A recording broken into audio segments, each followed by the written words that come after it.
Hey everyone, tonight we're stepping into the dusty sandals and endless toga folds of an ancient Roman philosopher's daily grind.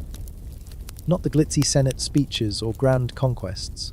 Nope, we're talking early mornings filled with awkward scroll reading, dodging political gossip, and convincing people that thinking deeply is actually worth it. Before you get too comfy, hit that like button and subscribe. But only if you're genuinely curious about what life was really like for a thinker in Rome. Drop a comment below and tell me where you're watching from and what time it is, because it's always wild to see how far this journey reaches. Now, dim the lights, maybe turn on a fan for that soft background hum, and let's ease into the world of dusty scrolls, endless debates, and the struggle to stay sane in a city that never stops talking. Think you'd survive a day in this philosopher's sandals? Cute? Honestly, it's like a cat trying to juggle entertaining, but mostly chaos. Let's get started. Before you can even consider debating the meaning of life, you have to wake up. Not with birds singing or a gentle sunbeam, but with a slave shaking your shoulder, saying, "Get up, master, the forum won't wait." Philosophy in Rome wasn't a comfy daydream, it was a grind. You don't have a bedside alarm clock. You have a murmuring household buzzing with errands, and somewhere a dog that's been barking since the rooster hit snooze. So, you open your eyes in a room that smells like a sweaty toga, last night's wine, and a faint hint of olive oil soap, which may or may not be enough to erase the smell of last week's public bath. You don't have a comfy mattress.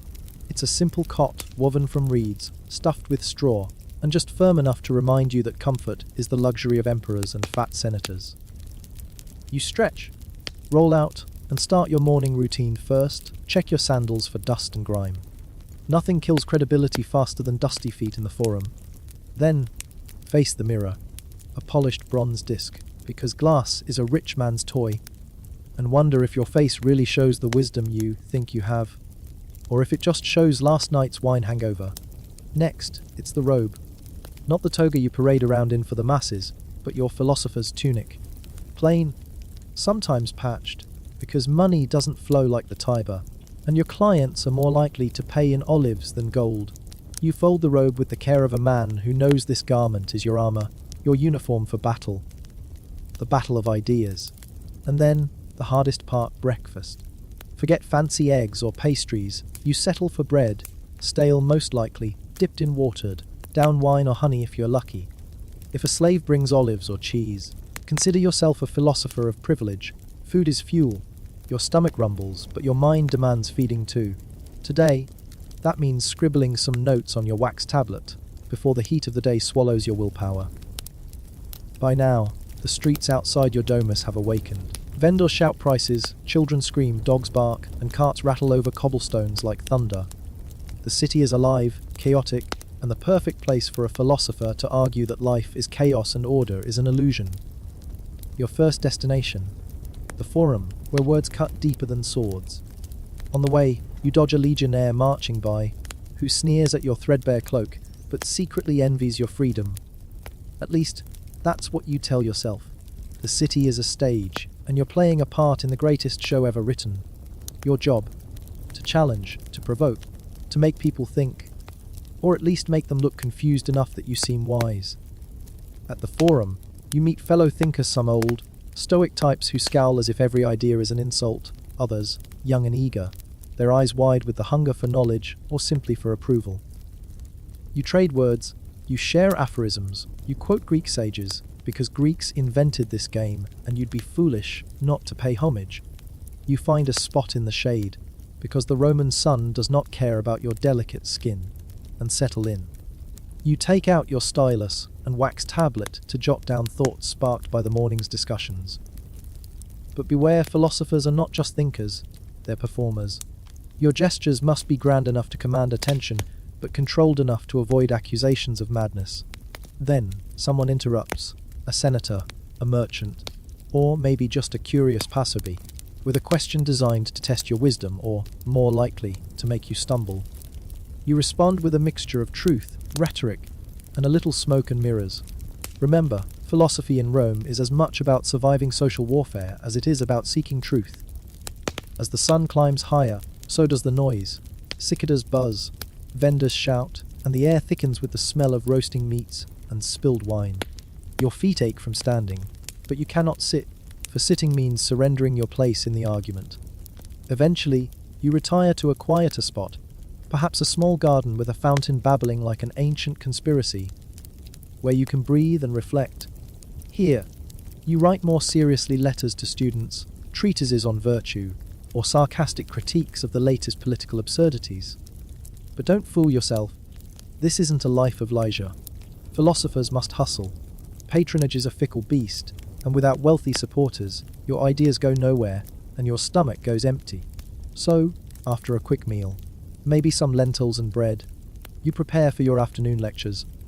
You gather your students, who are a mix of the curious, the sincere, and the arrogant. Teaching them is both a joy and a headache, especially when they challenge your every point with the zeal of a gladiator. But patience is a virtue, and you're here to instill virtue, or at least some semblance of it. As the sun sets, you return home. The city dims but never truly sleeps. You light a lamp, a small clay vessel with olive oil and a wick, and continue to read. Greek texts, Roman poets, anything to sharpen your mind before the next day's battle.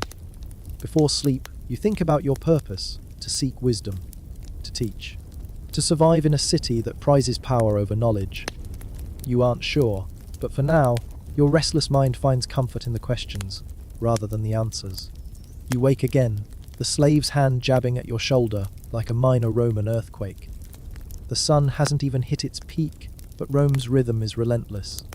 Your bones creak like the wooden beams of your domus as you sit up, rubbing the sleep, and last night's regrets from your eyes. Philosophy doesn't come with a snooze button, and you're already late for your first engagement of the day, the public lecture. Before you leave, you must perform your morning ablutions. There's no running hot water here, just a basin of cold water, a rough cloth, and the scent of olive oil soap that's a bit too strong, enough to mask the stench of the city, but not quite. You splash water on your face and arms, wondering if the Romans who bathed daily were exaggerating or simply had more time on their hands. Dressing is a quick affair. The philosopher's tunic is threadbare but respectable enough. You drape your himation, the philosophical cloak, over one shoulder, careful to fold it just so. Appearances matter. You're not just a thinker, you're a public figure, a symbol of wisdom. Your attire is your armor against the jeers of the marketplace and the casual insults from less learned patricians. Before stepping outside, you check your wax tablet. Today's lecture is on ethics, and you've prepared some sharp points about justice and duty. Or at least, you hope they sound sharp when you speak them aloud, and not like the ramblings of a man who's been awake since dawn. Out on the street, the cacophony of Rome assaults your senses, merchants hawking fish with a smell so foul it could kill a man. Children chasing each other with the shrill joy that only youth can afford. A drunken senator loudly debating the virtues of Bacchus, though the only virtue he knows is the bottom of his wine cup. You navigate through the crowd, slipping past toga-clad officials and gladiators showing off their scars. Each person is a walking story, but you have no time for gossip. You must reach the forum's lecture platform before your audience grows restless. The forum is already crowded. Citizens, slaves, and tourists alike mill about, some here to shop, others to argue, and a few brave souls who've come specifically for your lecture. You take your place on the wooden dais, glancing out at the sea of faces, some eager, some skeptical, some just bored because they've been dragged along by their more cultured friends. Your voice cuts through the noise, calm but firm. What is justice? Is it merely the law, or something higher? Something beyond the reach of magistrates and emperors? You watch as heads nod, frowns deepen, and a few eyebrows raise. You know this topic will stir debate. Good, philosophy thrives on tension. A man in a senator's purple, bordered toga interrupts you, scoffing loudly. Philosophy is for children and slaves! Power, not thought, rules Rome, the crowd murmurs. You meet his gaze steadily and reply. And yet, without thought, power becomes tyranny. Tell me, Senator, is the empire just? The murmur grows louder. You've lit the fire. Some applaud, others boo. This is your arena, no less dangerous than the gladiator's sand. Words are your weapons. You sharpen them carefully. After the lecture, as the crowd disperses, a few students approach. young men with hopeful eyes and a hunger for wisdom. Some wealthy, eager to polish their minds and social standing. Others poor but proud, desperate for any chance to rise above their station. You spend the next few hours in discussion with them. Philosophy isn't just about grand speeches. It's about mentoring, guiding these fledglings through the maze of logic, rhetoric, and ethics. Their questions range from profound to painfully naive, but you answer each with patience, for you know the seeds you plant today might bloom into tomorrow's leaders, or at least tomorrow's decent conversationalists. Between sessions, you retreat to a small taberna near the forum. The owner knows you as a regular and serves you watered wine and a plate of olives. You eat sparingly. Your stomach isn't the philosopher's priority, but even hunger can sharpen the mind. While drinking, you overhear a conversation between two merchants debating the recent political scandal. Rome is never short on drama, and sometimes, as a philosopher, you must weigh whether to join in or remain detached. Today, you lean toward detachment, but make a mental note to incorporate the scandal into your next lecture on morality. Afternoon arrives, and it's time for a change of scene. You head to the portico of Octavia, a shaded colonnade where philosophers and rhetoricians gather to discuss everything from politics to poetry. It's a lively place, with a buzz of intellectual energy mingling with the scent of dust and worn marble. Here, you meet your philosophical peers, some renowned, some obscure, all passionate. The conversation is fierce. You argue the merits of Stoicism versus Epicureanism, the nature of the gods, and the place of man in the cosmos. The debates are loud and animated. Sometimes, they escalate into shouted disagreements. You remind yourself that even Socrates himself drank from this well of conflict. At one point, a younger philosopher challenges your interpretation of virtue. His voice is sharp, his logic impeccable, but you're not about to concede easily. You parry his points with subtle jabs and well-placed examples. The crowd leans in. You can see the glint of respect in his eyes despite the verbal sparring. This is the thrill of your life. But amid the intellectual jesting, there's a constant undercurrent of practical worry. How to keep your patrons happy. How to secure funding for your work. Philosophy doesn't pay in gold coins, and your resources are limited. You've learned the art of flattery, of couching your criticisms gently when addressing powerful men, lest your words cost you more than a few bruised egos. Evening falls, and the city's pace slows a bit. Though the taverns grow louder, you walk home through twisting alleyways, past flickering lamps and street vendors packing up. The smell of roasting meat and fresh bread fills the air, tempting you, but you pass it by. You've learned to control your desires, or at least pretend you have. Back in your domus, you prepare for the day's final task, writing. By lamplight, you set to work copying notes, crafting letters to distant correspondents, or drafting new ideas for future lectures. Writing is painstaking, mistakes mean scraping wax or blotting papyrus. But it's also your sanctuary, a place where your thoughts become immortal. Your mind drifts as you write. You think about the transient nature of life, the fleeting moments between birth and death that you try to fill with meaning.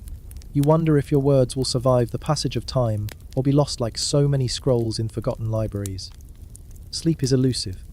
Your body aches, your stomach grumbles, but your mind races. Questions swirl: what is the good life? Can virtue be taught? Is Rome destined to fall under the weight of its own hubris? Finally, exhaustion claims you. You collapse onto your cot, the rough straw poking at your skin, and close your eyes, knowing tomorrow will bring the same relentless dance of words and ideas, battles and alliances, hopes and disappointments. Philosophy in Rome is no easy path. It's a life of questioning in a city that values answers, of humility in a world obsessed with status, of searching for truth in the shadow of power. But for now, you rest, ready to face the dawn once more. Morning arrives again with all the subtlety of a trumpet blast. The city is stirring before you're fully awake. You can hear the faint chatter of slaves preparing their masters, the clatter of hooves on cobblestones, and the unmistakable barking of stray dogs fighting over yesterday's leftovers. Somewhere, a baker has started kneading dough, and the scent of freshly baked bread begins to mingle with the ever-present aroma of dust and sweat. You lie still for a moment, letting the sounds wash over you. The world outside your window pulses with life and noise, but inside, The quiet of your mind is fragile, easily shattered by the chaos of Roman existence. Being a philosopher here is not about silence and solitude. It's about mastering the noise, finding clarity in the mess. You rise and stretch, careful not to wake the slave still sleeping in the corner. Yes, you have servants. Not many, and certainly not the kind that stand silently with a fan. Just one or two who keep your home from falling apart and fetch what little you need. They expect your commands before breakfast, and if you don't provide them promptly, they get restless, because even slaves have schedules and you're not their only concern. Breakfast today is more modest than usual. A piece of hard bread soaked in watered wine. Your stomach grumbles in protest, but you remind it that a philosopher's strength comes from his mind, not his belly. Still, hunger gnaws at the edges of your focus. Food is a constant puzzle. You dream sometimes of extravagant feasts, but reality is a bowl of lentils, and maybe a few olives if you've been lucky. Dressed and ready, you step out into the city. The streets are a living organism, sometimes cruel, sometimes hilarious. Today, a street performer juggles flaming torches near the marketplace, narrowly missing a distracted vendor's wares. The crowd cheers. You pause, allowing yourself a brief smile. Even in the harshness of Rome, moments of levity exist. You file the image away for later use, perhaps an allegory on chaos and order. Your first stop is the Ludi, public games held sporadically in the amphitheatre. The roar of the crowd echoes through the streets, promising blood and spectacle. But for you, it's a chance to observe human nature in its rawest form. Philosophers don't just read books, they watch life unfold. You find a vantage point near the entrance, where nobles and commoners alike jostle for position. You see the gladiators, muscle and scars, all raw power and fierce determination. Some fight for glory, others for survival, all under the gaze of an audience hungry for entertainment. You think about the paradox Rome exalts wisdom, yet revels in violence. The philosopher's world and the gladiator's world coexist, often in the same square meter. You wonder if the crowd's thirst for blood is a denial of the soul's thirst for meaning, or simply proof that humans are complicated creatures, capable of both cruelty and insight. After watching for a while, you retreat to the nearby library. Not the grand palace collections reserved for the elite, but a modest gathering of scrolls and papyri open to those willing to learn and pay a small fee. Your fingers brush the brittle pages reverently. These texts are your lifeblood, works by Plato, Aristotle, Stoics, and local Roman scholars whose names fade in obscurity, but whose ideas echo loudly in your mind. You pull out a scroll on Stoic philosophy, the idea that virtue is the only true good and that external circumstances are indifferent. It's a tough doctrine to swallow in a city where politics and power dictate survival, but you've made peace with it. Or at least you try. In the quiet of the library, you copy passages onto your wax tablet. You write carefully, aware that every word might be used in tomorrow's lecture or in a letter to a distant friend. Writing is both creation and preservation, a way to stake your claim in a world that often forgets those who don't wield swords or gold. Your reverie is broken by a sudden argument between two students who have followed you here. Their voices rise, one championing Epicureanism, the other Stoicism. You step in, your voice calm but authoritative, reminding them that philosophy is not about winning fights but seeking truth. They sulk and settle down, but you catch the glint of respect in their eyes. Teaching isn't just transferring knowledge, it's shaping minds to think independently. Lunch is a quick affair, eaten on a bench near the Tiber River. You break your bread, dip it into a bit of cheese, and watch fishermen haul in their nets. The river is a reminder of time's flow, relentless, unchanging, and indifferent. You ponder how much of life is choice and how much is fate. The afternoon is reserved for writing letters. Correspondence is vital, your reputation depends on your network. You write to patrons, friends, and fellow thinkers across the empire.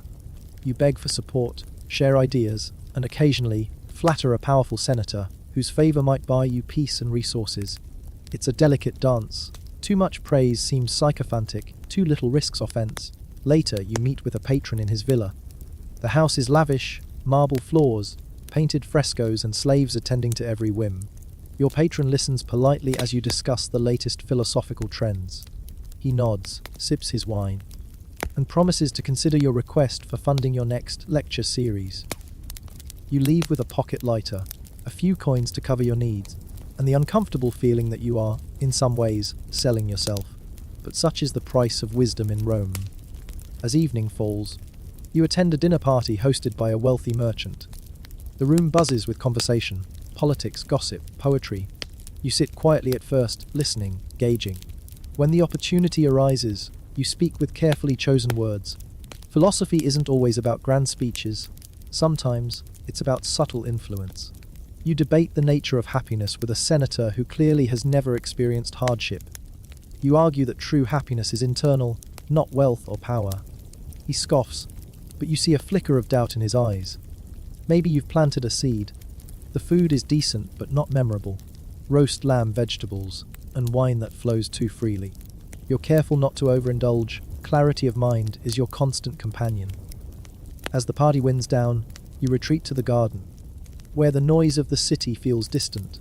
You stare at the stars, wondering if the gods watch over mortals or merely laugh at their foolishness. You think about the day, its struggles, triumphs, and small moments of beauty. Returning home, you prepare for bed. You lay out your robe, empty your mind, and offer a silent prayer, not for wealth or fame, but for wisdom and strength. Tomorrow will bring new challenges, but for tonight, you rest in the fragile peace of being a philosopher in Rome.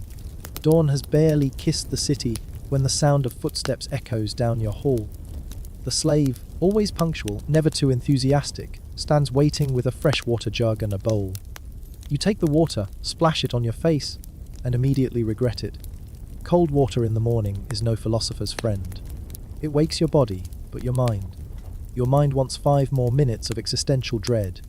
You dress, slipping into your usual tunic, patched and faded but clean. There's no luxury in your wardrobe, but you make do. Your Hermatian, the philosophical cloak, hangs heavy on your shoulder, a reminder that this is your armor in the battlefield of ideas. Outside, the streets are already alive. The air smells of smoke, baking bread, and the unending mixture of sweat and livestock. Rome never sleeps, never truly rests.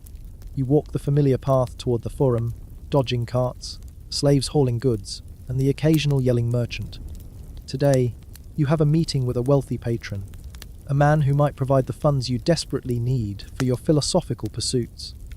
It's always a delicate dance. Too much flattery feels insincere, too little, disrespectful. You've learned to speak in measured tones, balancing honesty with tact. You arrive at his villa just as the sun begins its slow climb.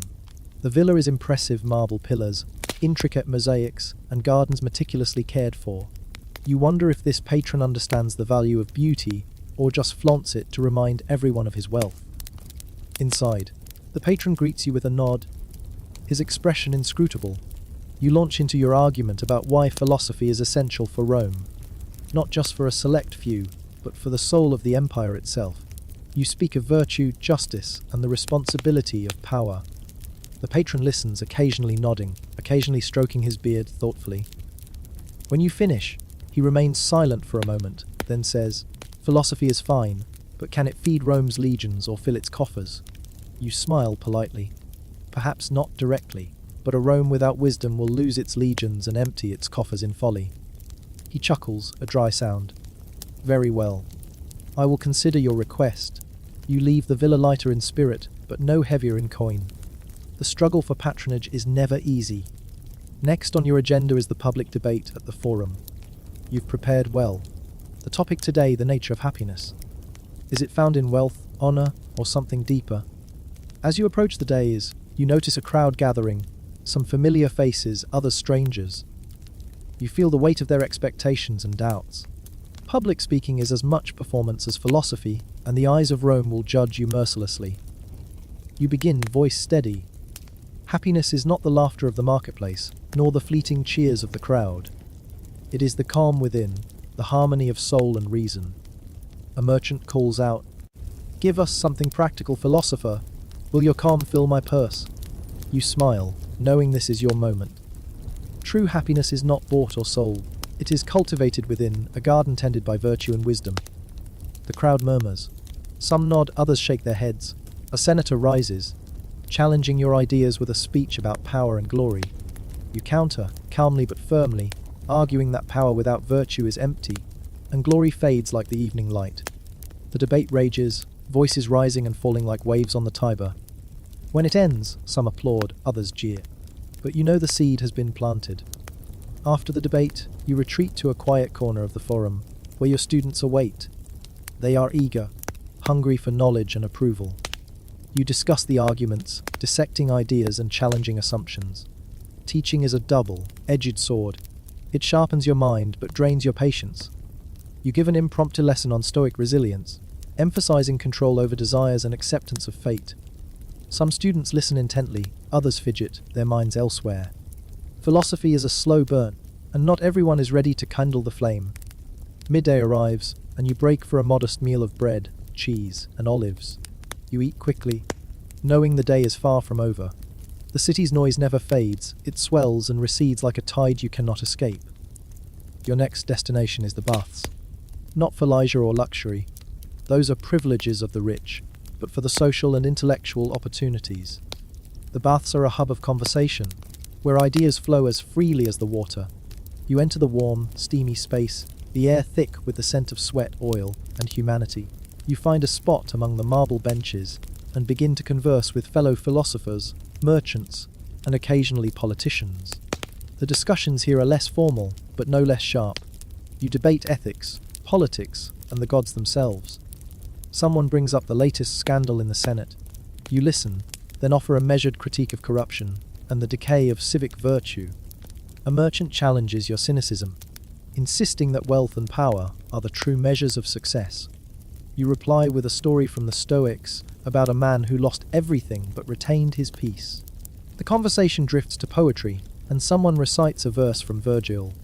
You appreciate the beauty, but remind the group that art and philosophy are intertwined, both seeking to understand human nature. After several hours, you leave the baths, muscles relaxed but mind buzzing. You feel both invigorated and exhausted. Philosophy is as much a mental marathon as it is a quest for truth. Evening finds you at a small dinner with close friends, fellow thinkers who share your passion and your struggles. The meal is simple but hearty: roasted vegetables, bread, and a bit of wine. You speak candidly about your frustrations with patronage, the fickleness of fame, and the eternal challenge of teaching. One friend recounts an encounter with a famous rhetorician, whose eloquence masks a shallow mind. You nod in agreement. In Rome, appearances often outshine substance. You share laughter, stories, and moments of quiet reflection. These gatherings are your refuge, a brief reprieve from the city's demands. Returning home, you settle by the lamp's flickering light and write. Your pen scratches across the wax tablet, capturing thoughts on virtue, justice, and the nature of happiness. Writing is both a discipline and a release, a way to order the chaos of your mind. As you prepare for sleep, you ponder the day, the challenges, the small victories, the endless questions. Philosophy in Rome is not a static pursuit but a living, breathing struggle, a balance between mind and world. You close your eyes, knowing that tomorrow will bring new debates, new patrons, new doubts. But for now, there is peace in the fleeting silence. The day begins again before dawn, as if Rome itself refuses to let you linger in sleep. The faint light seeps through the narrow window slats, casting long shadows across your humble quarters.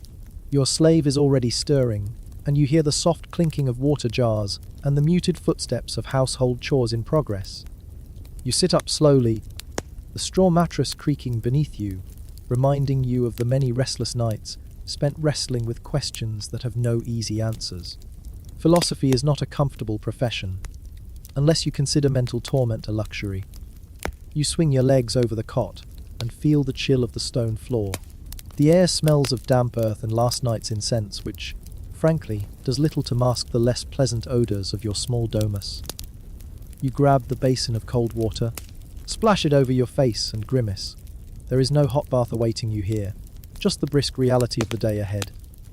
You dress quickly, donning your well-worn tunic and folding your hamation over your shoulder with the practiced precision of someone who knows the importance of appearances. Though you own little, you guard your dignity fiercely. Rome may be a city of power and spectacle, but philosophy thrives on respect, and respect is often won or lost by the cut of your cloak. Stepping outside, the city greets you with its familiar chaos. Vendors shout their wares, children dart between carts, and the clatter of hooves on stone echoes down the alleys. The scent of fresh bread mingles with the pungent smell of manure and smoke. It's a world that never quite smells clean, but it smells alive. You breathe it in deeply, preparing yourself for the mental battles ahead. Your first destination is the Temple of Apollo, where you plan to meet other philosophers and students. The marble columns gleam faintly in the morning light, and the cool air carries the faint hum of prayers and the rustle of scrolls. It's a place where ideas clash and mingle like the gods themselves. You find a familiar group gathered in the shaded portico, young students eager to learn, older men hardened by years of debate, and a few women who, though rare in philosophical circles, possess sharp minds and quick wit. The conversation is already underway when you arrive, a heated discussion about the role of fate versus free will. You contribute your thoughts carefully, weaving ideas from Stoics and Epicureans alike. The dialogue sharpens your mind like a whetstone to a blade. You challenge assumptions, propose paradoxes, and listen as others respond in kind. This is the heart of your profession: dialogue, argument, and the relentless pursuit of clarity. As the sun climbs higher, the crowd disperses, and you accompany a few students to a nearby taberna for a quick meal and further discussion. The modest meal of bread, cheese, and olives is eaten quickly, punctuated by animated debate. Your students ask about virtue, justice, and the nature of the gods. You answer as best you can, knowing that each question is a thread in a larger tapestry that you yourself have not yet fully woven. After the meal, you retire to your study, a small room cluttered with scrolls, wax tablets, and the tools of your trade. Here, you engage in the solitary work that balances public debate, writing letters to distant correspondents, copying texts, and drafting treatises. Your hand moves slowly but deliberately, each word a brick laid in the foundation of your legacy. The afternoon brings a visit from a local magistrate, a man of influence who dabbles in philosophy, but is more interested in appearances than substance. You greet him politely, knowing that flattery is often the price of patronage. The magistrate offers a few compliments, a few vague promises, and a challenge to speak at the upcoming festival honoring Jupiter. You accept with measured enthusiasm. Festivals are opportunities, moments when philosophy can shine in the eyes of the public, but they are also trials, performances judged by the whims of the crowd. You will have to prepare carefully. The rest of the day is spent pacing your room, rehearsing speeches, and contemplating the tension between truth and persuasion. Philosophy in Rome is often a performance, and the stage can be as unforgiving as any battlefield. As evening falls, you attend a symposium hosted by a wealthy merchant who is eager to display his cultural refinement. The room is richly decorated, the air heavy with the scent of wine and perfumes. Guests sip watered wine and nibble on exotic fruits brought from distant provinces. You join a circle of thinkers, poets, and politicians. The conversation shifts between art, politics, and morality. You find yourself debating the merits of Plato's ideal forms against the practical realities of Roman life. The tension between theory and practice is a constant theme in your work. The guests are a mix of genuine seekers and social climbers, each with their own agenda. You navigate the discussion with care, offering insights while avoiding offense. It is a delicate dance, but one you have learned well. Later, the host invites you to recite a passage from one of your favorite poets. You comply, your voice steady as you deliver the words with feeling. The room quiets, and for a moment, the noise of the city fades away. After the recital, you retire to a quiet corner with a few trusted friends. You share stories of past debates, recent frustrations, and hopes for the future. These moments of camaraderie are precious, reminders that philosophy is not a solitary pursuit, but a community endeavor. Returning home late, you sit by the flickering light of your oil lamp and reflect on the day. The challenges, the small victories, and the endless questions. Philosophy in Rome is a relentless journey, a quest without end. As you lay down to sleep, your mind still races with ideas and doubts. You close your eyes, knowing that tomorrow will bring new challenges, new debates, and new opportunities to seek wisdom in the heart of an empire that values power over thought. The dawn greets you with a stubborn chill, seeping through the thin walls of your modest home. The light filtering through the narrow window strips away the comfort of darkness and forces you to confront the day ahead. Rome never waits, and neither can you. Your slave's footsteps grow louder as he approaches, ready with the usual basin of water and rough cloth. You brace yourself for the shock of cold on your skin, a daily ritual that jolts body and mind into readiness. You rise, feeling the aches from yesterday's long walk and evening's debate, muscles tense but accustomed to strain. The philosopher's life is not one of ease. It demands endurance, not just of body but of spirit. You don the worn tunic and carefully wrap your harmation, mindful of how others will perceive you. Though your possessions are few, your appearance is your silent advocate. Outside, the city thrums with noise and activity. Vendors shout prices in the forum, children chase each other through dusty alleys, and the smell of wood smoke and roasting meat drifts through the air. You navigate the labyrinthine streets, stepping over piles of refuse and avoiding carts laden with goods, mindful of the many distractions that seek to pull your thoughts away from higher pursuits. Your destination is the Basilica Julia, a grand hall where legal and political matters intertwine with public discourse.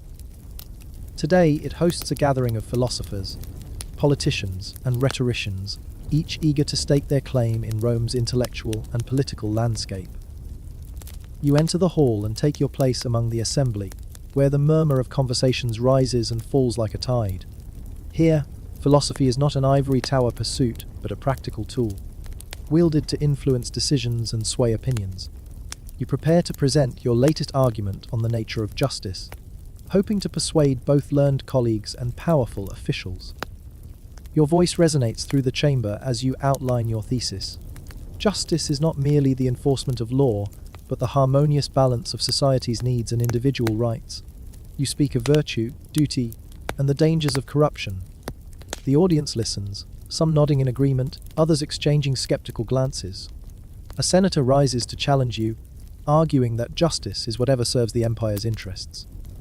The debate heats quickly, words sharp as swords.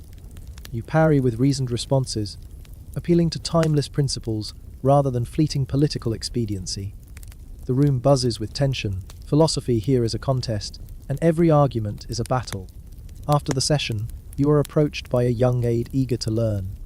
He asks questions about Stoicism and the role of reason in governance. You see in him the potential to influence Rome's future, if only he can temper ambition with wisdom. Later, you retreat to a quiet courtyard, where the scent of blooming flowers and the sound of a trickling fountain provide brief respite from the city's clamour. You pull out your wax tablet and stylus, jotting notes inspired by the morning's discourse. Writing is your way to crystallize thoughts, to capture fleeting insights before they slip away. Your hand moves steadily, copying passages from Greek philosophers and adding your commentary. The act is meditative, a balm for your restless mind. But the serenity is temporary, Rome's demands await. In the afternoon, you visit the baths, not for indulgence, but for conversation.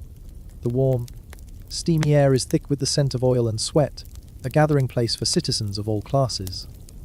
Here ideas flow as freely as the water, and alliances are forged or broken. You engage with merchants discussing trade ethics, soldiers debating courage, and poets waxing lyrical on fate and fortune.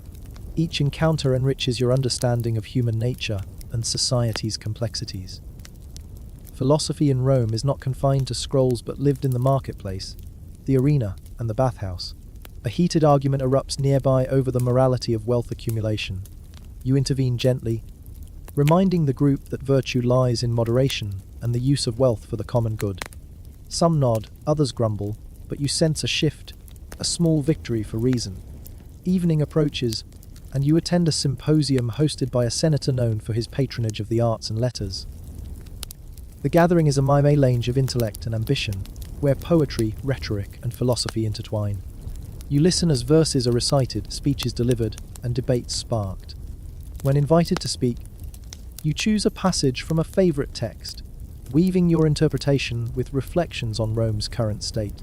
Your words are met with thoughtful silence and cautious applause.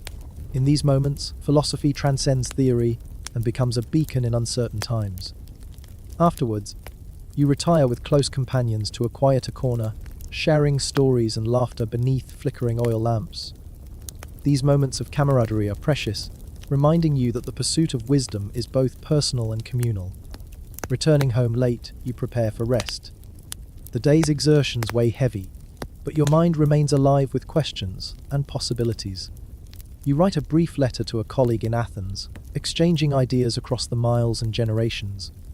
As you lay down, the city's distant sounds lull you towards sleep.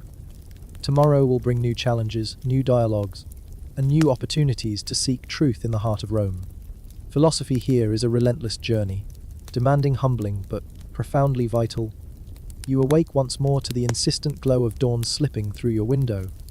The air is cool, and for a fleeting moment, you consider lingering in the soft haze of sleep.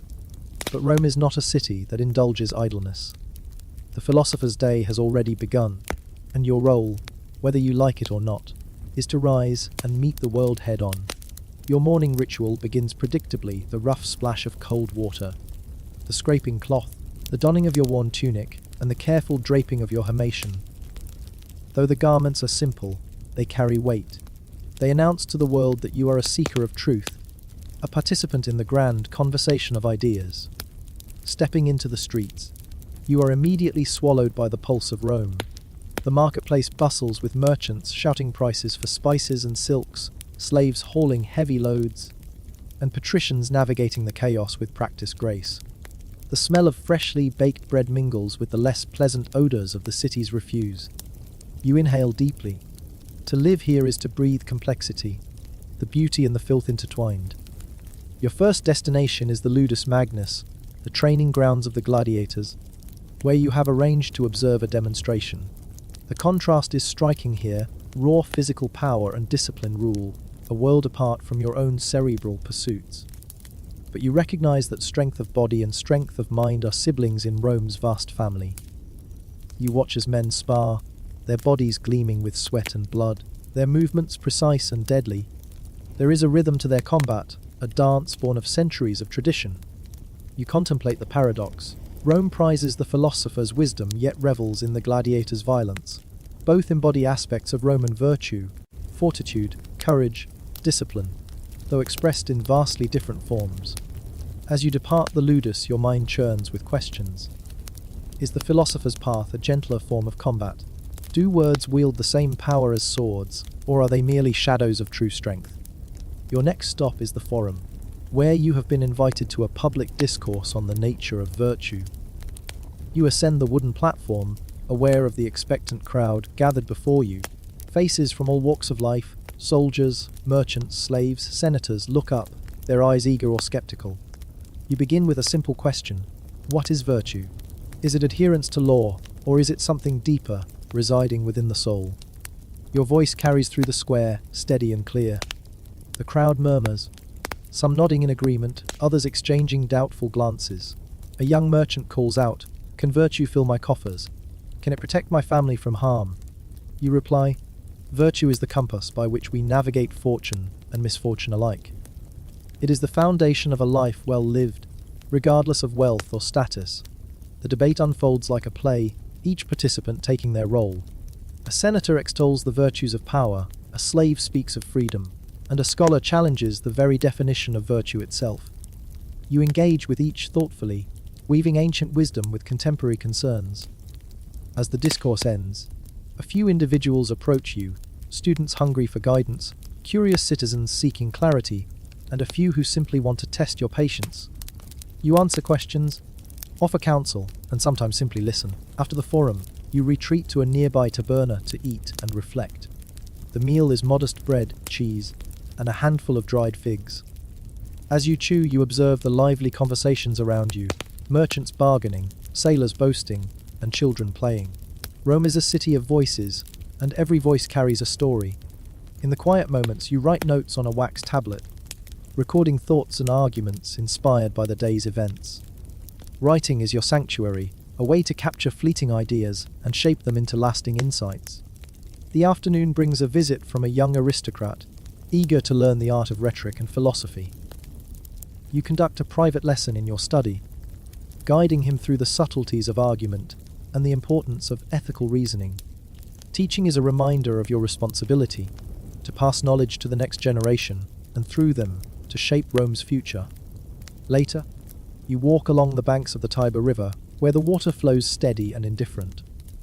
The river reminds you of time's passage, constant, unstoppable, and impartial to human concerns. You contemplate the nature of change, fate, and the role of the individual within the vast currents of history. As dusk settles, you attend a gathering at a patron's villa. The guests are a mix of intellectuals, politicians, and artists. The conversations are rich, ranging from poetry to politics, ethics to empire. You contribute where you can, aware that diplomacy and subtlety are as vital as boldness in these circles. When invited to speak, you choose to discuss the Stoic ideal of living in accordance with nature, emphasizing balance and self-control. Your words resonate with some, provoke others, and spark new debates. It is both gratifying and exhausting, a reminder that philosophy in Rome is a public performance as much as a personal quest. Returning home under a sky dusted with stars, you feel the weight of the day. Your body aches, but your mind is alive, swirling with questions and possibilities. You write a brief letter to a friend in Greece, exchanging ideas and encouragement. Finally, as you lay down to rest, you reflect on your place in this vast empire. You are but one voice among many, striving to illuminate truth amidst the noise. Philosophy is not an easy path in Rome, but it is yours.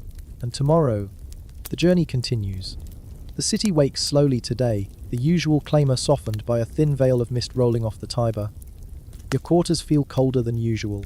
The stone walls retain the night's chill, seeping into your bones as you rise from your simple cot. You are accustomed to discomfort. A small price for wisdom, you tell yourself, but the chill still bites. The sound of the city grows louder as you dress, wrapping your hamation tightly around your shoulders. The fabric is threadbare at the edges, but it carries the weight of your commitment. You glance at the small stack of scrolls on your desk, reminders of your work yet to be done, the wisdom yet to be unraveled. Stepping into the streets, you are greeted by the familiar sensory assault of Rome, the clatter of horse hooves, vendors hawking their goods, the pungent mix of animals and humanity. Today, however, there's an added urgency to the air. A rumour spreads that the Senate will debate new laws that could affect the rights of philosophers and teachers. This unsettles you. Philosophy walks a precarious path in Rome. One misstep can lead to exile, or worse. Your ideas must be cautious but clear, persuasive but unprovocative. The balance is delicate. Your first stop is the Forum, where you intend to listen and perhaps speak to some senators. The marble columns gleam faintly in the morning sun as you make your way through the crowd. Voices rise in heated discussion. Senators, merchants, and citizens all voicing opinions. The air is thick with anticipation. You find a quiet corner and observe, listening to debates about the city's future. The issue at hand, the regulation of philosophical schools. Some senators argue for tighter control, fearing subversion. Others advocate for intellectual freedom, seeing philosophy as essential to Rome's greatness. You step forward when invited, your voice measured but firm. Philosophy is the foundation of virtue and wisdom. To stifle it is to weaken Rome itself. Your words echo across the marble, drawing a mixture of approval and wary glances. Afterward, you meet privately with a sympathetic senator who promises to support your cause. It's a small victory, but victories here are often fragile and fleeting. Later, you visit the baths, the social hub of the city. The warm, steamy air is thick with conversation and intrigue. You engage with merchants, soldiers, and fellow philosophers, gauging public opinion and sharing ideas. Discussions here are less formal but no less important. Ideas spread quickly in these communal spaces. A debate breaks out about the role of fate versus free will. You argue for a middle path, embracing Stoic acceptance while acknowledging personal responsibility. Some nod in agreement, others remain skeptical. The clash of ideas invigorates you, reminding you why you endure Rome's hardships.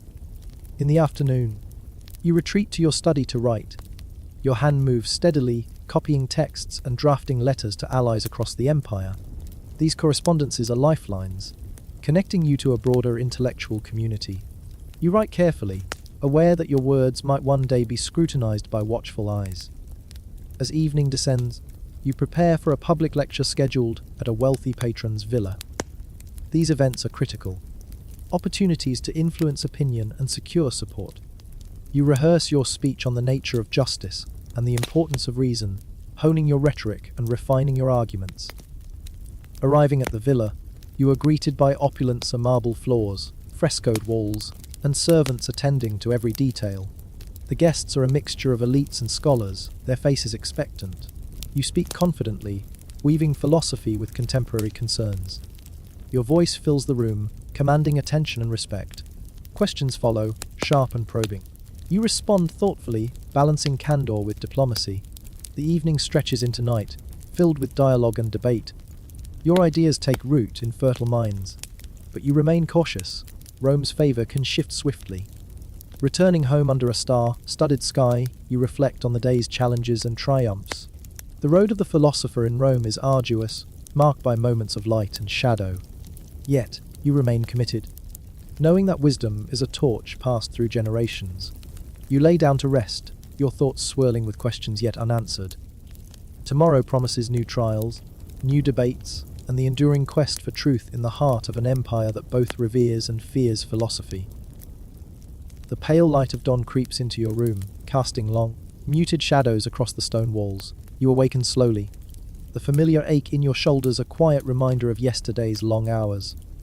Hours spent walking Rome's uneven streets, debating in crowded forums, and wrestling with the ceaseless questions that define your existence. Your bed, a simple straw mattress placed upon the cold floor, offers little comfort, but this is the price you pay for wisdom. The philosopher's path is not one paved with ease or luxury. It is marked by endurance, patience, and unending reflection. You rise and begin the morning ritual as you have done countless times before. The slave enters, carrying a basin of water, and you brace yourself for the cold splash that will shock your body awake. The water's chill bites at your skin and stings your eyes, but you welcome it. It serves as a sharp reminder that you are alive, and that Rome expects you to meet the day with readiness. Dressing carefully, you wrap your harmation, the philosophical cloak that, despite its fraying edges and faded colour, carries the weight of your identity. Around your shoulders, your tunic is plain, patched in places but neat. Your appearance matters, it speaks silently of your role in the city's vast and complex drama. Stepping outside, you are immediately swallowed by the familiar chaos of Rome. The streets are alive with sound and movement, vendors shouting the prices of fish and spices, children darting between the legs of bustling citizens, slaves hauling heavy loads, and carts rumbling over the uneven stone paving. The mingled scents of fresh bread, smoke from hearth fires, the pungent odour of animals, and the less savoury smells of refuse and waste fill the air. Rome is a city of contrasts, splendour and squalor, power and vulnerability, and you breathe it all in deeply. To be a philosopher here is to navigate this complex tapestry, seeking wisdom amid disorder. Today, you have resolved to visit the Campus Martius, the sprawling open field where soldiers train, and where philosophers and citizens alike gather to exchange ideas. The energy here is palpable, a raw blend of vigour and contemplation. As you walk through the open spaces, you pause near the soldiers engaged in their rigorous drills. Their bodies gleam with sweat under the sun, muscles flexing and striking with precision. Watching them, you reflect on the Stoic ideal of self, discipline and endurance. Though your battles are fought with words and reason rather than swords, the virtues are intertwined. Fortitude, courage, and control are as vital to the philosopher as to the legionary. The dichotomy of Rome's martial might and intellectual pursuit strikes you once again. How these two forces shape the empire's soul in tandem. Not far from the training ground, you encounter a fellow philosopher, a man who has travelled from a distant province to study and debate. You greet him warmly, recognizing in him a kindred spirit. Together, you seek the shade of a sprawling olive tree and engage in deep discussion. Your dialogue is rich, punctuated with references to Plato, the Stoics, and recent developments in Athenian thought.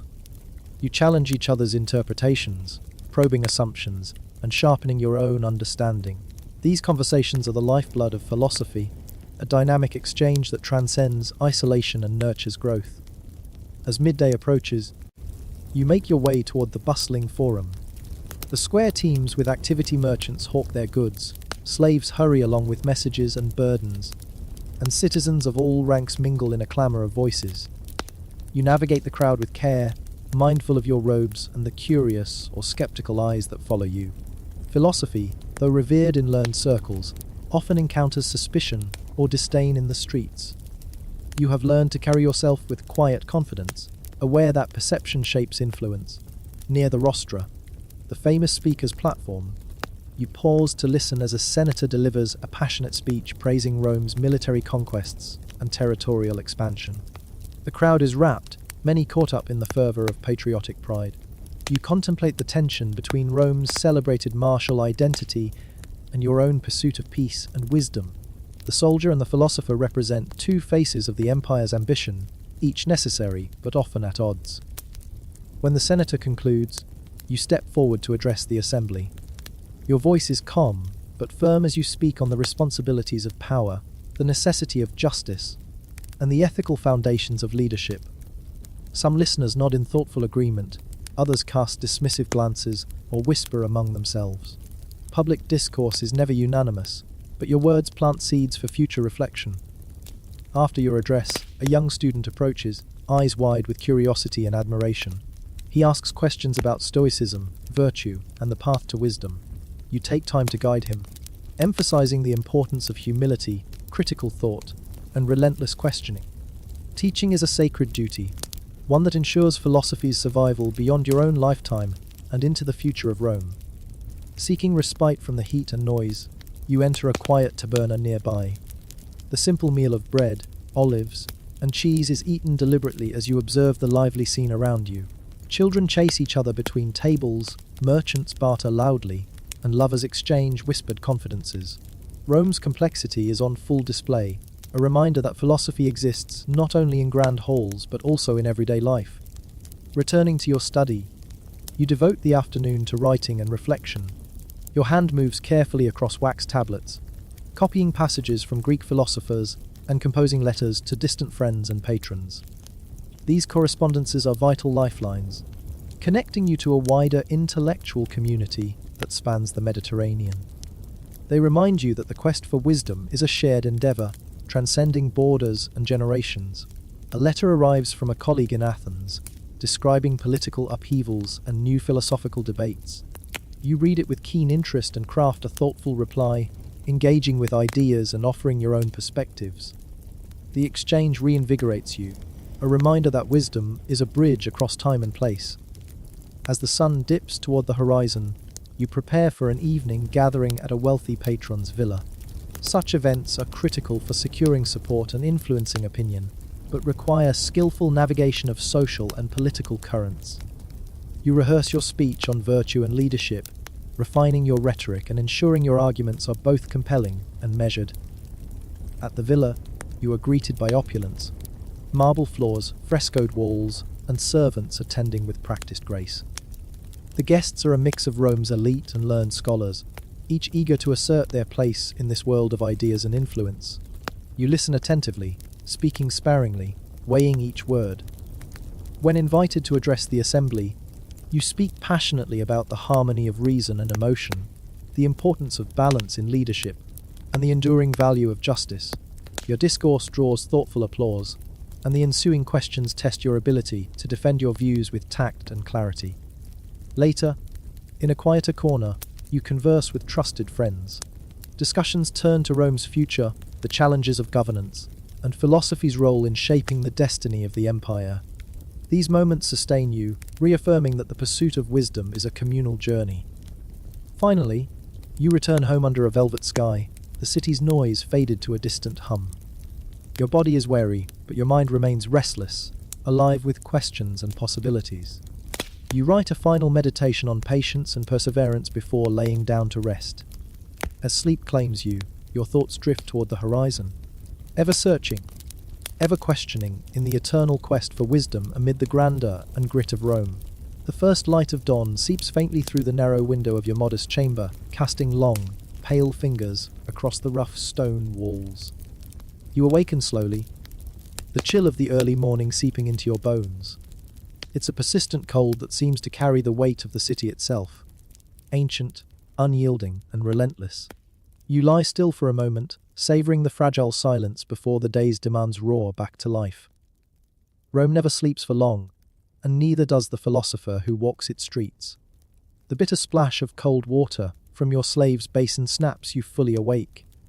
The shock is harsh but necessary, forcing your limbs into action. You pull on your worn tunic, its threadbare fabric a reminder that comfort is a luxury few philosophers enjoy.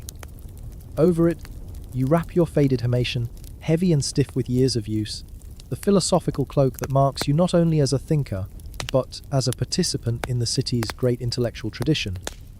Stepping outside, you are immediately engulfed by the symphony of sounds and scents that defines Rome's mornings.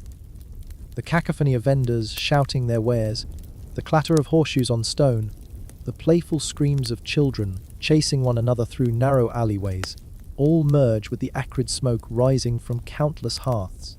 The mingled smells of freshly baked bread, roasting meat, livestock, and city refuse create an overwhelming sensory tapestry. You inhale deeply, accustomed to the city's gritty breath. To live in Rome is to accept complexity, contradiction, and chaos, and to seek meaning amidst it all. Today's destination is the great temple of Jupiter Optimus Maximus, perched majestically atop the Capitoline Hill. The temple is not just a sacred place, but also a center for public discourse. On its ground marble steps, senators, priests, philosophers, and citizens gather daily to debate the empire's fate, its laws, and its morality. Philosophy here is not an isolated pursuit, but a living force intertwined with politics and religion, shaping Rome's destiny. As you ascend the worn steps, you join a growing crowd, their voices swelling in heated discussion.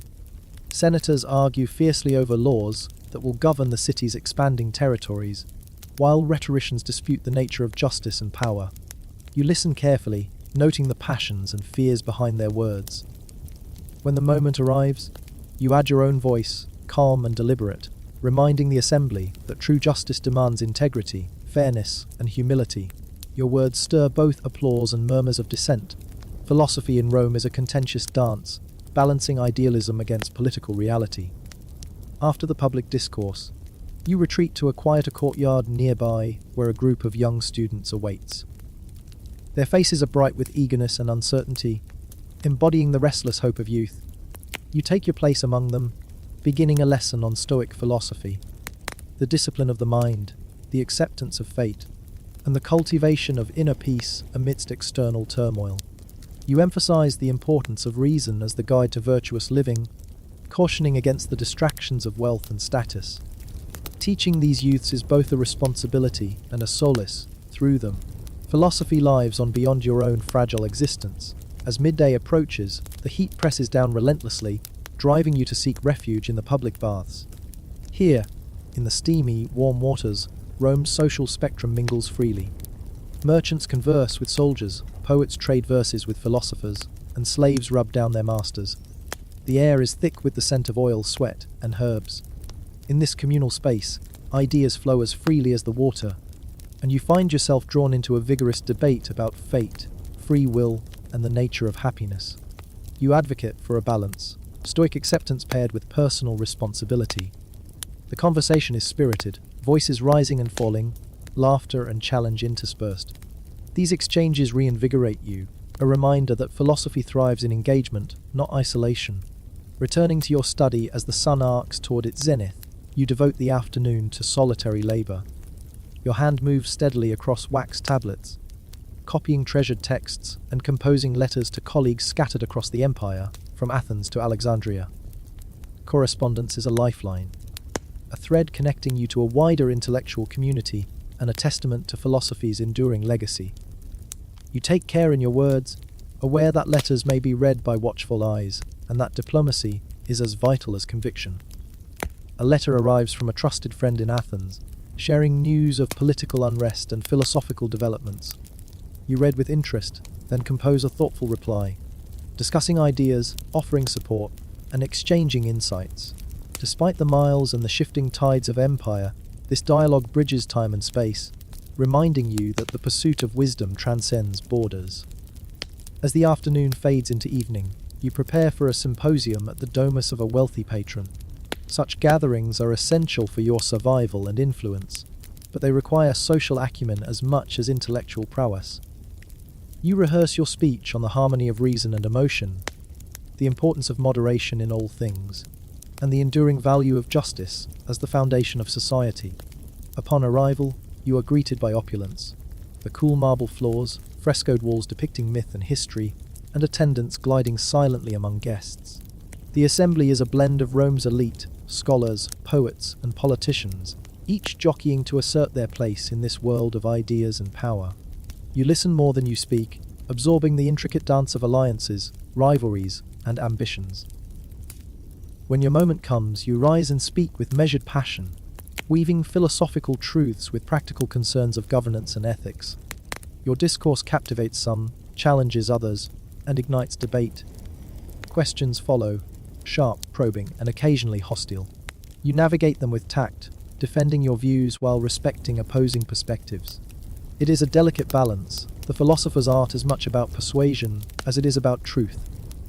Later, you retreat to a quieter corner where trusted friends gather. The conversation turns to Rome's future, the perils of empire, the decay of virtue, and the role of philosophy as both guide and guardian. These moments of camaraderie are a balm, reminding you that the journey is not yours alone, and that wisdom is forged in community. Returning home beneath a canopy of stars, the city's roar softened to a distant murmur. You feel the weight of the day settle upon you. Your body aches, your mind buzzes with unresolved questions, but the flame of inquiry burns steadily within. You write a final meditation on patience and perseverance, acknowledging that the philosopher's path is long and arduous, marked by both doubt and discovery. As you lay down to rest, the thoughts that swirl in your mind are not of triumph, but of continued pursuit. A quest for understanding in a world as vast and tumultuous as the empire itself. Rome is both your crucible and your muse, a city where the pursuit of wisdom is never finished, and every day brings new challenges and possibilities. In the silence of the night, you find solace knowing that you are part of a tradition far greater than yourself, that your questions will echo through time, carried forward by those who come after. And so you close your eyes, ready to greet the dawn once more, prepared to walk the endless road of philosophy in the heart of Rome. The day begins before the sun fully rises. The faint glow creeps through your chamber window as you wake, the city still cloaked in a fragile silence that soon will shatter beneath the roar of Rome's daily life. You feel the familiar aches, your body worn by years of study and travel, your mind heavy with unending questions and unresolved thoughts. Yet the dawn is a call, a summons to rise and meet the challenges of both mind and city. Your morning routine is quick but deliberate. The cold water splash from your slave's basin jolts you awake, your rough tunic and faded Himation wrap you like an old friend. Each thread carries memory, the debates, the lessons, the countless hours spent wrestling with ideas in crowded forums and quiet studies. Philosophy is a living tradition, one you bear with both pride and wariness. Outside, Rome unfolds in all its contradictory splendor. The streets pulse with noise. Merchants shouting the prices of fish and spices, slaves hurriedly moving goods, children darting between legs, and the distant clang of the blacksmith's hammer. The smells, fresh bread mingled with smoke, sweat, and the less pleasant city refuse, fill your nostrils.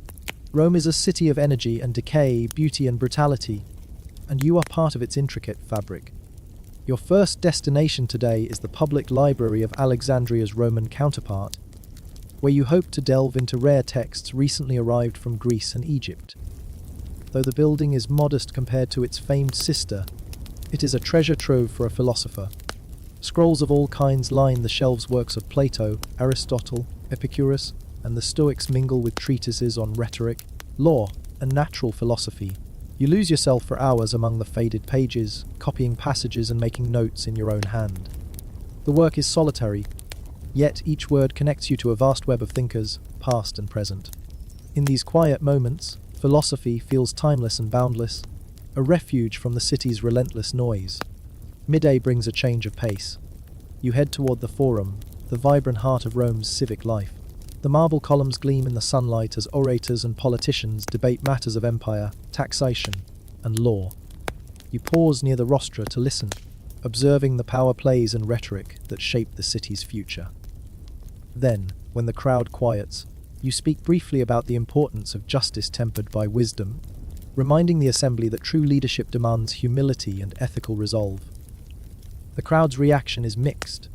Some nod in agreement, others whisper skeptically. Public philosophy is a precarious art. Your words can inspire or provoke suspicion. You are mindful always that Rome respects power more than wisdom, and your role is often to challenge the powerful without alienating them. After the forum, a group of students approaches, eager for instruction. You gather them in a shaded courtyard and teach them the principles of Stoicism, the acceptance of fate, the cultivation of virtue, and the control of desires. Their youthful enthusiasm is infectious, and in their questions, you glimpse hope for the future. Teaching is a vital part of your mission, a way to pass the flame of reason to the next generation. Later, you visit the public baths, a place where social barriers blur and ideas flow as freely as the warm water. The scent of oil, herbs, and sweat fills the air. You engage in spirited debate with merchants, soldiers, and fellow philosophers on topics ranging from fate and free will to the nature of happiness. The discussions are lively, sometimes contentious, but always enriching. In this melting pot of ideas, you are reminded that philosophy lives in dialogue and community. Returning to your study as shadows lengthen, you dedicate the afternoon to correspondence. Letters arrive and depart, connecting you with thinkers across the empire, from Athens to Alexandria to distant provinces. These exchanges are lifelines, bringing fresh perspectives and sustaining your intellectual vigor. You read carefully, reply thoughtfully, aware that your words carry weight beyond your immediate surroundings. As evening falls, you prepare for a gathering at a wealthy patron's domus. Such events are crucial. They offer access to resources, influence, and an audience for your ideas. But they also demand social grace, diplomacy, and a keen awareness of political undercurrents. You rehearse your discourse on the balance between reason and emotion, moderation, and the role of justice in maintaining societal order. The villa is a marvel of opulence, marble floors, frescoed walls depicting myth and history, and servants gliding silently among the guests. The crowd is diverse, senators, scholars, poets, and merchants, all competing for status and favor. You listen more than you speak, observing the subtle games of alliance and rivalry. When your moment arrives, you address the assembly with calm authority.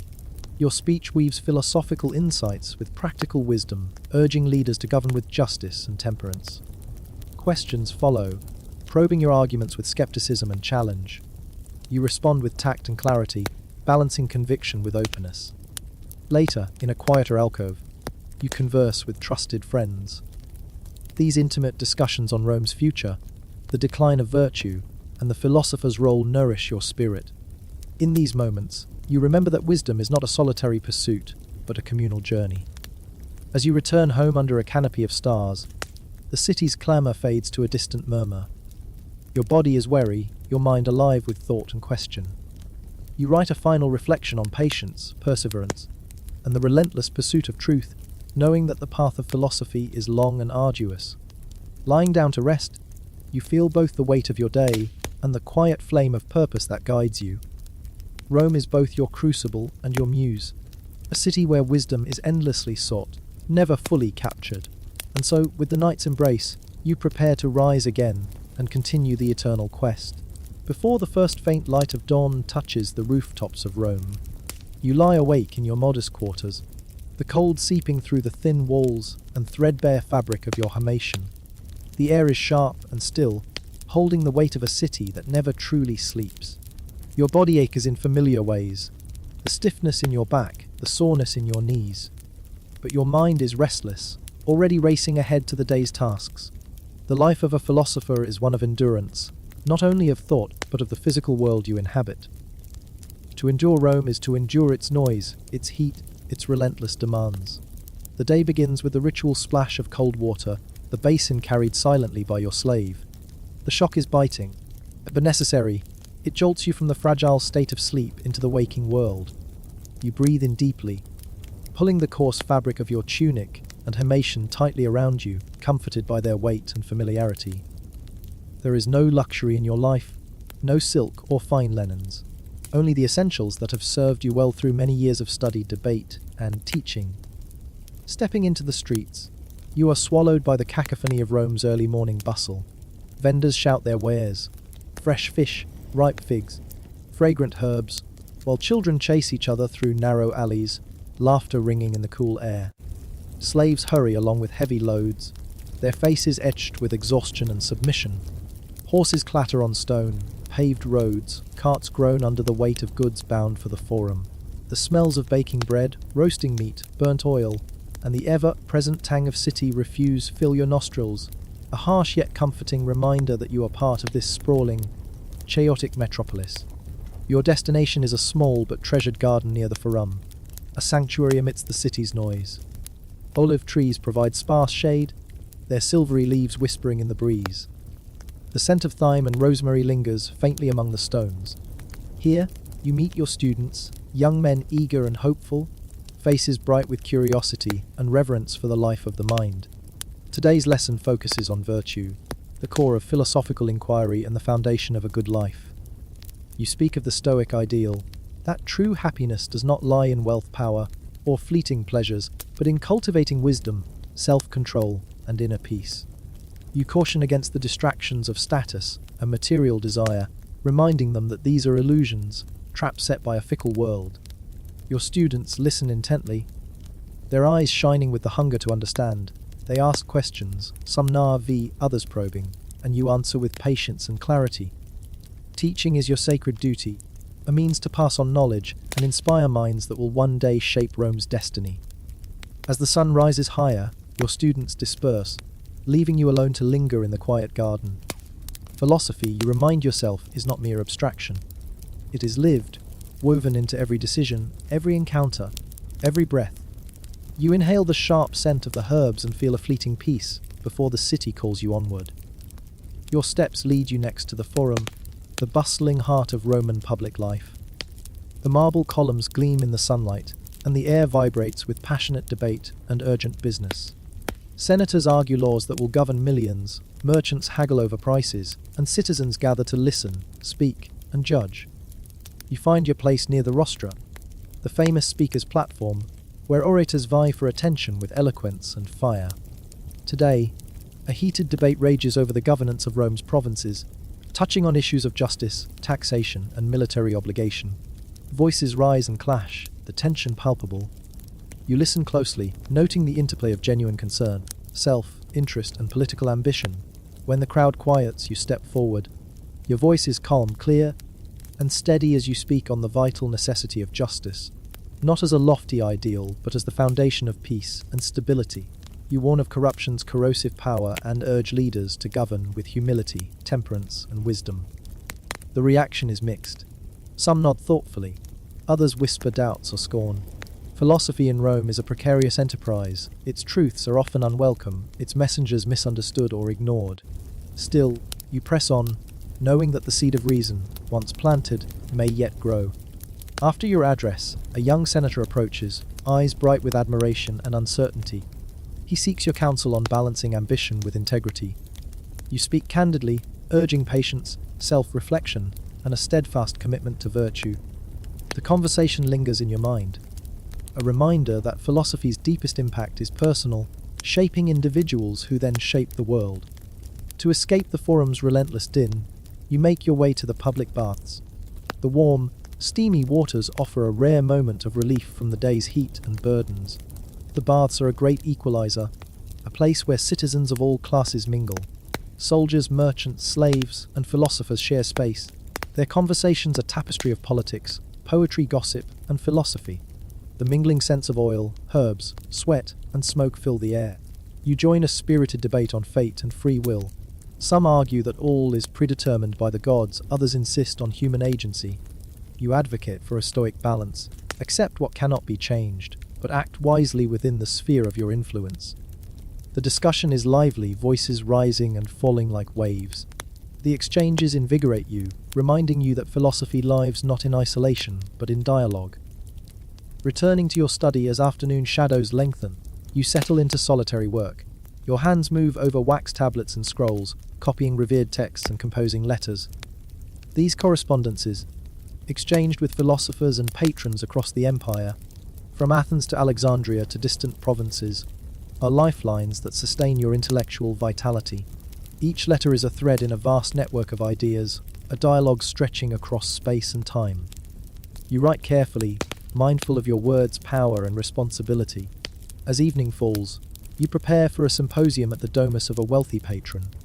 Such gatherings are vital for your survival and influence, offering patronage, social connections, and an audience for your ideas. Yet they demand political savvy, social grace, and an acute sense of timing. The villa is a marvel of luxury, marble floors, frescoed walls depicting myth and history, servants gliding silently through the rooms. The guests are Rome's elite, senators, scholars, poets, merchants, all vying to assert their place. You listen attentively, observing the subtle dances of alliance and rivalry. When invited to speak, you rise with calm confidence. Your discourse on reason and emotion, moderation, and justice resonates with many, sparking questions and respectful debate. You respond with tact and clarity, balancing conviction with openness to challenge. Later, in a quiet alcove, you converse with trusted friends. Together, you contemplate Rome's future, the erosion of traditional virtues, and philosophy's role in a shifting world. These moments sustain you, reminding you that wisdom is forged not in solitude but in community. Walking home beneath a canopy of stars, the city's noise faded to a distant murmur. Your body aches, but your mind is alive with thought and hope. You write a final meditation on patience and perseverance, embracing the philosopher's long, arduous journey. As sleep claims you, you feel the quiet flame of purpose burning within. Rome is both your crucible and your muse, a city where the quest for wisdom is endless, and each day offers new challenges and insights. And so you close your eyes, ready to greet dawn once more and continue your eternal pursuit. Before the first faint light of dawn breaks over the sprawling city of Rome, you lie awake in your modest quarters. The cold, creeping through the thin walls and threadbare fabric of your hamation, nips at your skin. Your joints ache from the endless hours of sitting and walking, but your mind is restless, already racing ahead to the day's pursuits. Philosophy is not simply a profession, it is a relentless way of life that demands both your body and spirit be perpetually ready. Your morning begins with the familiar ritual: a servant silently offers you a basin of cold water. The shock of its chill pulls you fully from sleep, clearing away the fog of dreams and lethargy. You quickly wrap yourself in your worn tunic and the faded hamation, the coarse cloth a symbol of your humble but resolute position in Roman society. Luxury is foreign to you. Philosophy asks for no softness, only dedication. Stepping outside, you are immediately swallowed by the city's growing chaos. The streets resonate with life. Fishmongers hawk their catches, bakers haul fresh loaves, and slaves scurry beneath heavy loads. The scent of smoke, sweat, and city refuse assaults your senses. Children dart between the legs of citizens, their shrieks and laughter cutting through the noise. Soldiers march with military precision, their sandals clapping against the stone. Rome's pulse beats relentlessly, and you move within it, a small but necessary part of the vast organism. Your morning destination is the Portico of Octavia, a public space framed by towering marble columns, where citizens gather not only to conduct business, but to debate, argue, and learn. This is the place where philosophy is not an isolated exercise, but a living dialogue. You find a cluster of students and curious onlookers already assembled. Their faces show hunger for knowledge, mingled with the caution born of living in a city where ideas can be dangerous. You begin by lecturing on ethics, emphasizing the balance between personal desire and societal duty. Philosophy, you stress, is not merely abstract thought but practical guidance for living well. True virtue lies in harmony between mind and body, self and community, reason and passion. You recount the Stoic teaching that happiness arises from controlling one's desires, accepting fate, and cultivating wisdom. The students listen with rapt attention, peppering you with questions that you answer with patience and clarity. As the session concludes, the students disperse, their footsteps fading among the stones of the portico. You remain for a moment in quiet contemplation, surrounded by olive trees and the faint aroma of rosemary and thyme, a small sanctuary amid the city's relentless noise. You remind yourself that philosophy must be lived, not merely spoken. Each choice you make, each word you utter, carries the weight of your teachings. From the portico, you make your way toward the forum, the beating heart of Roman political life. The square is crowded, voices raised in heated debate over laws, taxes, and military matters. You pause near the rostra, the famed speaker's platform, where senators vie for power and influence through oratory. A debate on provincial governance captures your attention. Voices clash over fairness, control, and the empire's reach. When the assembly quiets, you step forward, your presence commanding respect despite your modest dress. You speak calmly but with conviction, reminding those gathered that justice is not an abstract ideal, but a vital foundation for societal stability. You caution against corruption and self-interest, urging leaders to govern with wisdom, humility, and a commitment to the common good. Your words are met with mixed reactions. Some nod appreciatively, others whisper skepticism or disdain. Philosophy is often unwelcome when it questions power, but you press on, knowing your duty. Afterward, a young senator approaches you hesitantly. His eyes betray both admiration and uncertainty. He asks how to reconcile ambition with integrity in Rome's treacherous political landscape. You advise him to cultivate patience and self-reflection, to anchor his actions in virtue despite external temptations. The conversation lingers in your mind, a reminder that philosophy's greatest influence lies in shaping individuals who then shape history. To escape the forum's clamour, you retreat to the public baths, a rare egalitarian refuge where social distinctions blur. The warm steam and scented oils offer physical relief and mental rejuvenation. Here merchants, soldiers, freedmen, and philosophers mingle freely. The air is thick with the mingled scents of sweat, herbs, and smoke. Engaging in debate with fellow bathers, you discuss fate and free will. Some argue that the gods control all, while others maintain that humans possess true agency. You propose the Stoic view. While external events may be fated, each individual retains the power to govern their responses and cultivate virtue. The dialogue is animated, voices rising and falling, laughter punctuating serious argument.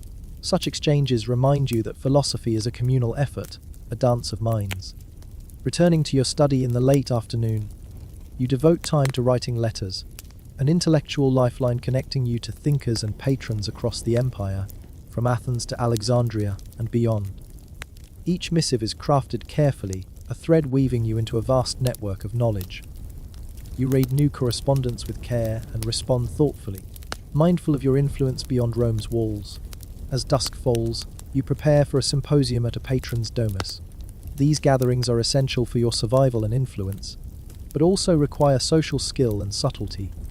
The villa gleams with marble and frescoes. The guests are Rome's elite, senators, poets, merchants, and scholars. You listen carefully, noting alliances and rivalries. Before delivering your discourse on the harmony between reason and emotion, the need for moderation, and justice's role in society. Your speech prompts thoughtful questions and respectful challenge, which you meet with tact and clarity. Later, in a quieter room, you discuss Rome's future with trusted friends. Together you reflect on the erosion of traditional virtues and the philosopher's role in guiding a shifting world. These conversations fortify your spirit, reminding you that wisdom is forged in fellowship. As you walk home beneath a canopy of stars, the city's noise softens to a distant murmur. Your body aches, but your mind is alive with questions and hope. You write a final meditation on patience and perseverance, embracing the long, arduous path of the philosopher. Lying down to rest, you feel a steady flame of purpose within. Rome, both crucible and muse, beckons you to rise again with dawn and continue your eternal quest for wisdom. The first light of dawn barely touches the city's rooftops when you stir awake, feeling the cool draft sneaking through the cracks of your modest room. The faint murmur of the Tiber and distant calls of early risers float faintly through the air. The cold clings to your skin, but the day ahead demands you rise. Philosophy waits for no man, and Rome itself is a relentless taskmaster. You stretch out the stiffness from yesterday's labour and prepare to face another day steeped in thought, debate, and quiet observation. Your morning ritual is brief but vital, a basin of cold water splashed across your face. The shock a rude but effective call to alertness. The servant who tends to you moves silently, practiced in this dance of dawn preparation. You don the rough, spun tunic and your well-worn himation, feeling the familiar weight settle over your shoulders, a comfort and a reminder of your calling. There are no silks or jewels here, no luxury, only the bare necessities and the endless pursuit of wisdom. Stepping into the streets, you are engulfed once again by the city's awakening symphony. Vendors cry out their wares: bread still warm, ripe olives, fresh fish. The scent of smoke and cooking meat drifts alongside the less pleasant odors of refuse and sweat. The cobblestones glisten faintly from last night's dew, and children scurry between legs, laughter echoing down narrow alleys.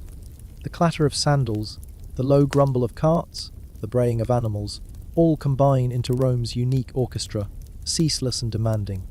Your first stop is the public library near the Forum, a modest but treasured repository of scrolls and manuscripts from across the empire. The scent of papyrus and ink fills the air, mingling with dust and the faint musk of ancient knowledge. Here you seek solace in the quiet rustle of pages and the company of great minds long past. Hours slip away as you pore over texts: Plato's Meditations, the Stoic musings of Seneca, Aristotle's Logic, and jot notes in your own careful hand. The library is a sanctuary where the chaos of the city fades into the background, replaced by the steady heartbeat of learning. Yet even here, you are aware of the precariousness of knowledge, of the power and danger inherent in ideas. Books are treasured but also feared. Philosophy can uplift but also threaten those who cling to power. At midday, the Forum draws you back into the public eye. The great marble plaza teems with senators, merchants and citizens, all gathered to witness the ceaseless negotiation of Rome's fate. Today, the discussion centers on grain shipments and public order, a reminder of how closely philosophy and politics intertwine. You find a place near the rostra and listen as voices rise, some pleading for justice, others driven by greed or fear. When silence falls, you step forward, your presence commanding enough to halt murmurs. Your voice is calm, measured, carrying the weight of reason. You remind the crowd that justice is not merely an abstract concept, but the very foundation of society's stability and peace. You warn that corruption and selfish ambition erode the fabric of the republic, and call for leaders who govern with wisdom, temperance, and courage. The reception is varied, some nod appreciatively, others scowl or whisper. Philosophy, you know well, often invites resistance. Later, you retreat to the public baths to escape the midday heat and the tensions of political life. The warm steam envelops you as you enter, blending with the scents of oil, herbs, and sweat. The baths are one of the few places where Rome's rigid social strata briefly dissolve. Freedmen, soldiers, merchants, and philosophers mingle, sharing the same space and conversation. You engage in debate with fellow bathers, discussing fate and free will, morality and happiness.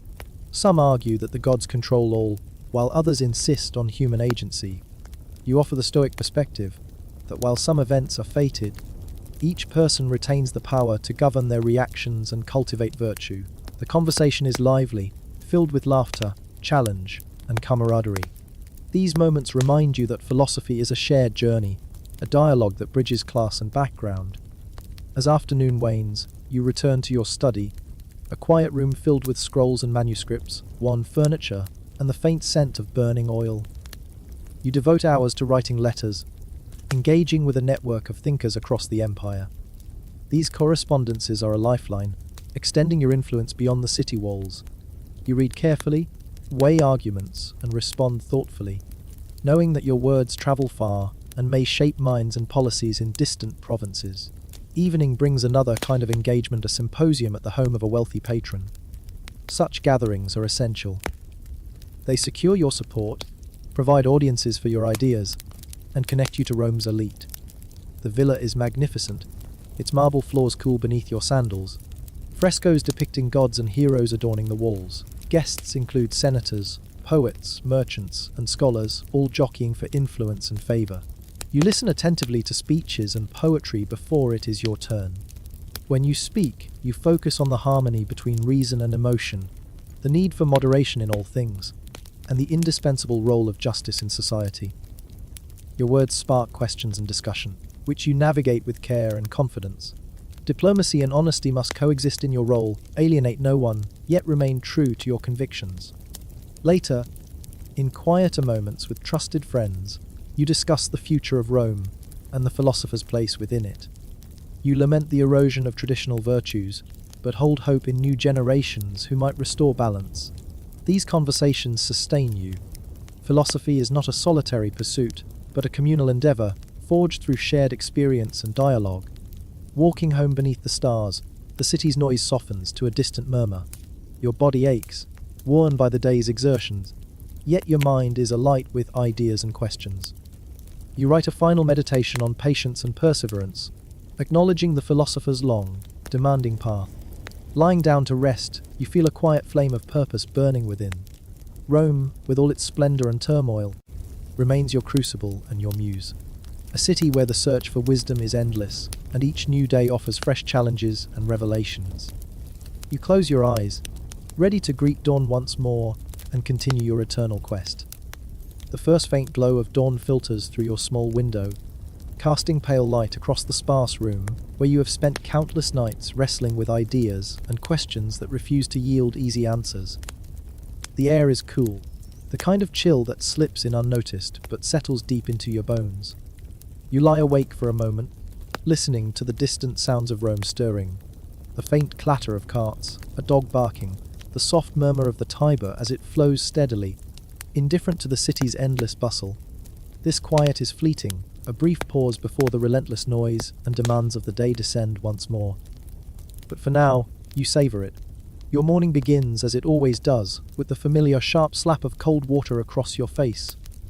The servant moves silently, practiced in this simple but vital ritual that pulls you fully into wakefulness. The shock of the water cuts through lingering sleep and dullness, a reminder that to be a philosopher is to live alert, present, and engaged. You wrap yourself in your worn tunic and the coarse, familiar folds of your himation, the rough fabric a constant companion in this life of austerity and discipline. There is no room here for softness or extravagance. Philosophy demands clarity and focus, and your garb reflects that. You step into the streets as Rome slowly comes alive. The air is thick with the mingled scents of baking bread, roasting meat, the earthiness of the Tiber, and the unmistakable tang of sweat and city refuse. Vendors call out their wares with practiced urgency: fresh figs from the countryside, fragrant herbs from the hills, fish caught just hours before in the sea. Children dart through the crowd, their laughter cutting through the noise like bright sparks. The steady clatter of sandals on stone and the distant braying of beasts fill the soundscape. The city is a living beast, and you move within it, an observer, a participant, a seeker. Your feet carry you toward the portico of Octavia, a public colonnade where citizens gather to listen, debate, and learn. The marble columns rise like sentinels, offering shade and a sense of order amid the chaos. Here you find your students assembled, eager faces turned toward you, their eyes shining with the hope of new knowledge. Teaching is among your highest duties, a sacred passing of the torch from one mind to another. You speak today on ataraxia, the Stoic ideal of tranquility, the calm at the center of life's storm. You explain that true wisdom is not found in the avoidance of hardship, but in cultivating an inner peace unshaken by external chaos. You remind them that while fate may guide events beyond our control, each person holds power over their judgments, emotions, and actions. You urge moderation, self-discipline, and acceptance. Questions come fast, some tentative, others sharp, and you answer with patience, careful to nourish their burgeoning understanding without overwhelming. As the session ends, the students disperse, their footsteps echoing lightly over the stone, leaving you alone in the cool shade. Philosophy, you remind yourself, must be lived, not just spoken. Every action, every choice, is an opportunity to embody the ideals you teach. From the portico, you head toward the forum, Rome's political and social heart. The plaza teems with senators, merchants, and citizens, voices rising in debate and contention. Today's hot topic is the grain supply and taxation, issues that touch every corner of the empire. Near the rostra, the great speaker's platform, you observe the orators with their grand gestures and soaring rhetoric. When the crowd quiets, you step forward, your presence commanding silence. Your voice is calm but resolute as you speak on justice, the practical foundation of social order and peace. You warn against greed and corruption, urging leaders to govern with wisdom and temperance. Justice is not an abstract ideal, but the fabric holding Rome together. Some listen with respect, others with suspicion or disdain. Philosophy here is both revered and feared, its truth's a threat to those clinging to power. Yet you persist. Knowing your role as conscience and guide is vital. Seeking relief from the midday heat and the forum's tension, you make your way to the public baths. Here, in the steaming water scented with oil and herbs, social boundaries blur. Soldiers, freedmen, merchants, and scholars mingle on equal footing, sharing stories, laughter, and ideas. You join a heated debate on fate and free will. Some insist all is predetermined by the gods, others argue for human agency. You present the stoic middle ground, while many events are fated. Each individual retains the power to govern their reactions and cultivate virtue. The lively dialogue invigorates you, a reminder that philosophy is not isolation but conversation. Late afternoon finds you back in your study, a humble room lined with scrolls and manuscripts. The faint scent of burning oil fills the air as you write letters to fellow philosophers and patrons scattered across the empire, from Athens to Alexandria, from the bustling city streets to distant provinces. Each letter is carefully composed, a thread weaving you into a vast intellectual network. These correspondences sustain your spirit and influence, spreading ideas that might one day shape distant lands. As twilight descends, you prepare for the evening symposium at the domus of a wealthy patron. The villa gleams with polished marble floors and frescoed walls depicting gods and heroes. The guests, senators, poets, merchants, and scholars, jockey for position, seeking favor and influence. You listen attentively to speeches and poetry, noting alliances and rivalries beneath polite smiles. When invited to speak, you focus on harmony, the balance of reason and emotion, the need for moderation, and the indispensable role of justice. Your words spark respectful debate, questions that you navigate with a careful blend of honesty and diplomacy. These social dances are as vital as any philosophical argument, for survival in Rome demands both intellect and tact. Later, in quiet conversation with trusted friends, you reflect on the city's uncertain future. You lament the decline of traditional virtues but nurture hope in the younger generation. Philosophy, you remind them, is a living flame, passed down, adapted, and rekindled anew. These moments of fellowship fortify your resolve and remind you that wisdom is forged not in solitude but in community. Under a canopy of stars, you walk home through the quieter streets. The city's noise has softened to a distant murmur, flickering lanterns casting long shadows. Your body aches, worn from the day's trials, but your mind hums with questions, insights, and quiet joy. Before resting, you write a final meditation on patience, the slow, steady cultivation of virtue through hardship and perseverance. The philosopher's path is long and arduous, but noble and necessary. Lying down, you feel a steady flame burn deep within. Rome, with its grandeur and turmoil, is both your crucible and your muse. Here, in this city of stone and spirit, you pursue wisdom endlessly. Each new dawn is a fresh chance to learn, to teach, to live rightly. You close your eyes, ready to greet tomorrow's challenges with the calm strength of a philosopher.